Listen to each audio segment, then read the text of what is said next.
नमाज की चोरी। नमाज की चोरी क्या है? सबसे अहम इबादत नमाज है।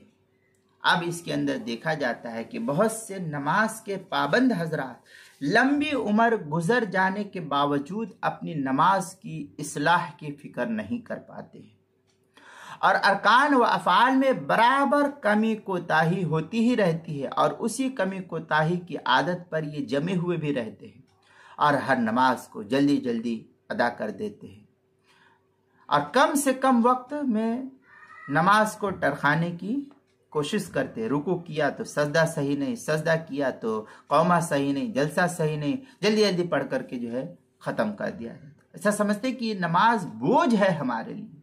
ऐसा नहीं होना चाहिए। फजूल मशागिल में इंसान घंटों ज़ाया कर देता है और घंटों जो है फजूल मशगले के अंदर मशगूल रहता है, दोस्त अहबाब के पास घंटों मजलिस के अंदर बैठा रहता है। लेकिन नमाज में चंद मिनट लगाना भी इस इंसान के लिए भारी पड़ जाता है। क्यों? इसलिए कि हमारे दिल के अंदर चोर बैठा हुआ है। हमने नमाज को नमाज नहीं समझा, अहकमुल हाकिमीन की बारगाह की हाजिरी नहीं समझा हमने।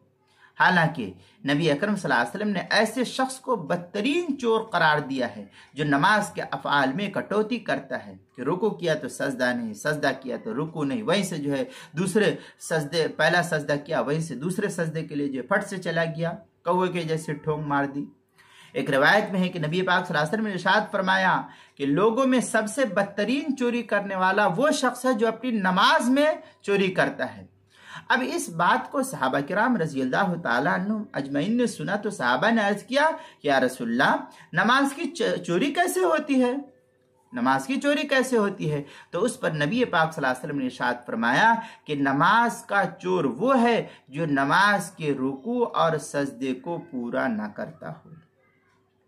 यानी बस जल्दी जल्दी गोया के ठोंग मारे, कौवे की तरीके से ठोंग मारा, मुर्गी की तरीके से ठोंग मारा, चोंच मारा, फट से उठा दिया, सजदा किया, फट से उठाया, सजदा किया, फट से उठाया। तो इस तरीके से ठोंग मारने से ये सजदा और नमाज की हलावत नसीब नहीं होती है। चुनांचे रिवायत तरगीब व तरहीब की पहली जिल्द सफ़ा 198 पर है। दूसरी जगह एक रिवायत और भी है कि इसमें फरमाया अल्लाह ताला ने कि अल्लाह ताला उस शख्स की नमाज को देखता तक नहीं जो रुकू और सजदे के दरमियान अपनी पीठ सीधी नहीं करता, यानी कौमा और जलसा नहीं करता, कौवे की तरीके से ठोंग मारता हुआ चला गया। फटाफट नमाज जो है बस रुकू किया, सजदा किया, रुकू किया, सजदा किया, रुकू किया, सजदा किया, इस तरीके फटाफट कर लिया।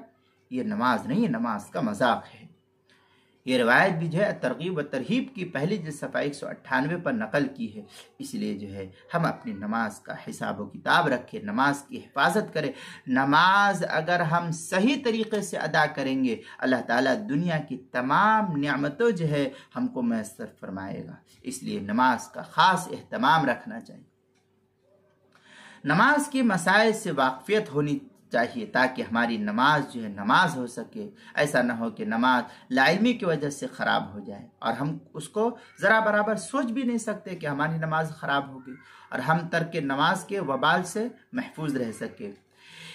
जिस तरीके से हम दुनियावी मामलात को देखते हैं कि दुनियावी मामलात में अगर हमसे कमी कोताही हो रही है, धंधा नहीं हो रहा है, कारोबार नहीं हो रहा है, तो उसके लिए बड़े से पूछते हैं कि क्या करना चाहिए, मेरा धंधा नहीं चल रहा, मेरा कारोबार नहीं चल रहा है, तो उनसे मशवरा करके उसको दुरुस्त किया जाता है। ऐसी अगर मेरी नमाज ख़राब होती है तो नमाज के सिलसिले में जानकार उलमा से पूछ करके अपनी नमाज को दुरुस्त करने की कोशिश करनी चाहिए। अल्लाह ताला हमें हकीकी नमाज की हलावत नसीब फरमाए और अपनी रज़ाए ताम से सरफराज फरमाए और बेहतरीन तरीके से हमको नमाज पढ़ने की तौफीक अता फरमाए। चुनांचे तफसील थोड़ी सी जो है किताबुल मसाइल की पहली जिल्द सफ़ा 238 पर नकल की गई है, वहाँ भी देख सकते हैं।